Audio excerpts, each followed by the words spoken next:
स्वागत है आप लोगों का ओपन टीवी चैनल पे। तो चलिए आज हम जानेंगे एक ऐसे देश के बारे में जहाँ पे सब्जियां नहीं बल्कि नोटों की गड्डियां बिकती हैं।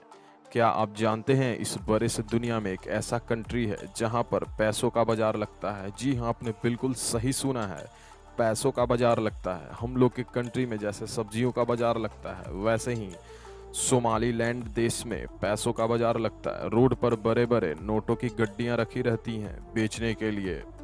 इस बात को सुनकर आपके दिमाग में एक प्रश्न जरूर आया होगा कि लोग पैसा लेकर भाग नहीं जाते। तो बात यह है दोस्तों कि इस देश की करेंसी सिलिंग है, जो कि बहुत ही वीक करेंसी है अगर हम अदर कंट्रीज के करेंसी से कंपेयर करें तो। इसी कारण यहाँ के लोग नोटों की चोरियां नहीं करते हैं, बल्कि इतनी वीक है यहाँ की करेंसी कि लोग इन्हें रोडों पर बेचना जरूरी समझते हैं। सोमालीलैंड की करेंसी वीक होने के कारण यहाँ पे बहुत ही कम एटीएम पाया जाता है, बहुत ही कम। जैसे हमारे कंट्री में ऑनलाइन पेमेंट की सुविधा है, जैसे यूपीआई, गूगल पे, फोन पे, पेटीएम। लेकिन जब बात आती है सोमालीलैंड देश में ऑनलाइन पेमेंट की, तो वहाँ पे ऑनलाइन पेमेंट की सुविधा बहुत ही कम जगहों पे अवेलेबल है। जैसे आप 100 दुकान में घूमते हैं तो आपको बाई चांस आपको किसी एक शॉप में ही ऑनलाइन पेमेंट की सुविधा मिलेगी। वहाँ पे सिर्फ और सिर्फ ई पेमेंट की सुविधा है। अगर इंडियन की करेंसी की बात की जाए सोमालीलैंड की करेंसी को देखते हुए, तो अगर आप 750 रुपये लेकर के जाते हैं तो उसमें आपको तकरीबन 85,000 शिलिंग्स प्राप्त होंगी। इसी से आप अंदाज़ा लगा सकते हैं कि सोमालीलैंड की करेंसी की वैल्यू कितनी कम है। सोमालीलैंड के लोग सबसे ज़्यादा मांस खाना पसंद करते हैं। यहाँ के लोग बहुत ही कठिनाइयों का सामना करते हुए अपनी ज़िंदगी को जीते हैं। सोमालीलैंड देश की 70% हिस्सा रेगिस्तान से भरी पड़ी है। यहाँ के लोगों का साधन ऊँट है, जिसके थ्रू ये लोग पैसा कमाते हैं।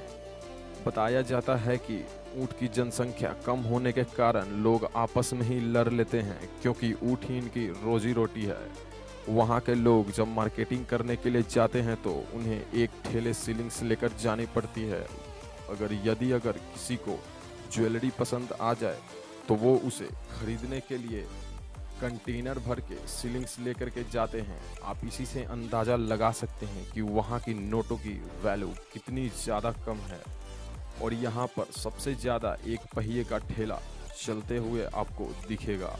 हैरान कर देने वाली बात तो ये है कि यहाँ पर किसी की भी तरह का रूल्स है ही नहीं, ना ही यहाँ पर किसी भी तरह की गवर्नमेंट है। यहाँ के लोग अपने मन के मुताबिक जीते हैं।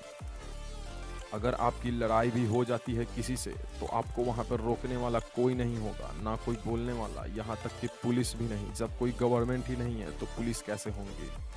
यहाँ के 95% लोग अशिक्षित हैं और ये लोग खाने का साधन समुद्री मछली और केकड़े हैं यहाँ के लोगों का। लेकिन यहाँ पर काफ़ी अच्छी घूमने की जगह हैं। बताया जाता है कि यहाँ पर बहुत ही रहस्यमयी गुफाएं हैं, जिसके अक्सर रिसर्च छोटे मोटे होते रहते हैं। और यही कारण है कि यहाँ पर अदर कंट्रीज़ के लोग आते जाते रहते हैं। यहाँ के लोग सबसे ज़्यादा ताश खेलना पसंद करते हैं। हर कॉलोनी में आपको 2-3 जगहों पे ताश खेलते हुए लोग दिख जाएंगे। यहाँ के लोग छोटे छोटे में ही रहना पसंद करते हैं, यानी कि छोटे घरों में ही रहना पसंद करते हैं। यहाँ पे आपके बहुत ज़्यादा रिजॉर्ट देखने को मिलेगा। क्योंकि ये कंट्री ही समुद्र के किनारे है, तो उसी के कारण बहुत ही ज़्यादा समुद्र के किनारे रिजॉर्ट मिलेगा आपको देखने के लिए। सोमालिया की कुल क्षेत्रफल 6,37,657 स्क्वायर किलोमीटर है, जिसमें से 70% हिस्सा रेगिस्तान से कवर हो चुका है। अगर आपका कभी सोमालीलैंड देश घूमने का मन करे तो आप तकरीबन इंडियन करेंसी 1,000 रुपये ही लेकर के जाएंगे तो पूरे अच्छे और मौज मस्ती में सोमालीलैंड देश को घूम कर आ सकते हैं।